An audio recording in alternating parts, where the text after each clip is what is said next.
7.5 लाख करोड़ से ज़्यादा का टर्नओवर, लेकिन एमडी की सैलरी महज 17,000। सीएफओ को तो पिछले 4 सालों से वेतन ही नहीं मिला।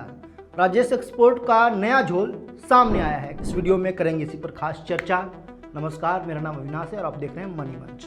ईडी की जांच में देश की सबसे बड़ी गोल्ड रिफाइनरी होने का दावा करने वाली कंपनी राजेश एक्सपोर्ट को लेकर बेहद चौंकाने वाले घोटाले सामने आए हैं। तो ये कंपनी जिसका 7.5 लाख करोड़ से ज़्यादा कारोबार है, उसने पिछले 4 सालों से सीएफओ को कोई सैलरी नहीं दी है और एमडी की सैलरी महज 17,000 रुपये है। विदेशी लेन देन में गड़बड़ी पाई गई है।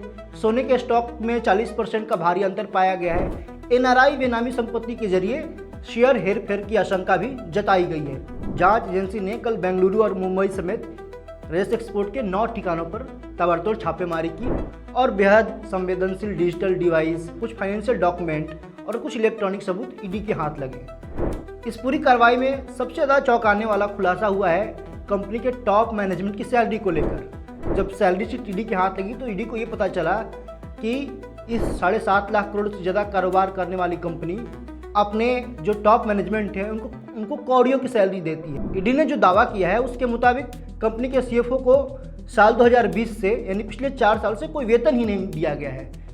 हद तो तब होगी जब रिकॉर्ड में ये सामने आया कि एमडी की जो मंथली सैलरी है वो महज 17,000 रुपये है।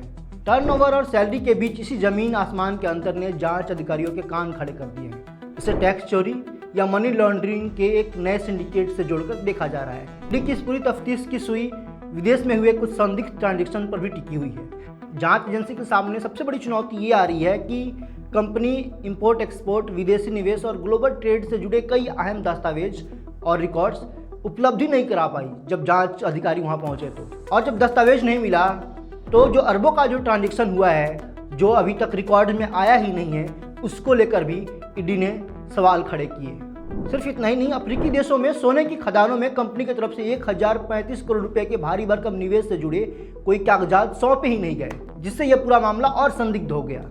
राजेश एक्सपोर्ट की जब मैन्युफैक्चरिंग फैक्ट्री के भीतर जब ईडी की टीम गई और उन्हें फिजिकल वेरिफिकेशन शुरू किया तो पता चला कि जिस ईंट का वजन कागज़ पे कुछ और दिखाया गया था, वास्तव में उस ईंट का वजन जो कागज़ में दिखाया गया था उससे कम है।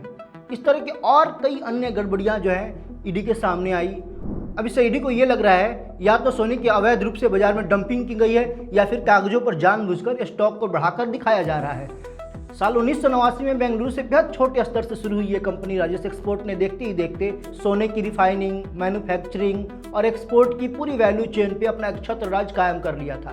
कंपनी का नाम ग्लोबल स्तर पर तब सामने आया जब इसने स्विट्जरलैंड की सबसे फेमस गोल्ड रिफाइनिंग कंपनी थी एक, जिसका नाम था वालकाम्बी, उसका अधिग्रहण किया, उसको खरीदा। तब कंपनी ग्लोबल स्तर पर इसका नाम सामने आया कि एक कंपनी ये भी है जिसका इतना बड़ा कारोबार है। इस अधिग्रहण के बाद ही राजेश एक्सपोर्ट की गिनती दुनिया के टॉप रिफाइनरिंग और मैन्युफैक्चरिंग कंपनियों में होने लगी थी। तो ये है राजेश एक्सपोर्ट की कहानी। अब पूरी जांच की प्रक्रिया कैसे आगे बढ़ती है, इस पर हमारी नज़र रहेगी। आप बने रहें हमारे साथ, हम आपको पल पल का अपडेट देते रहेंगे।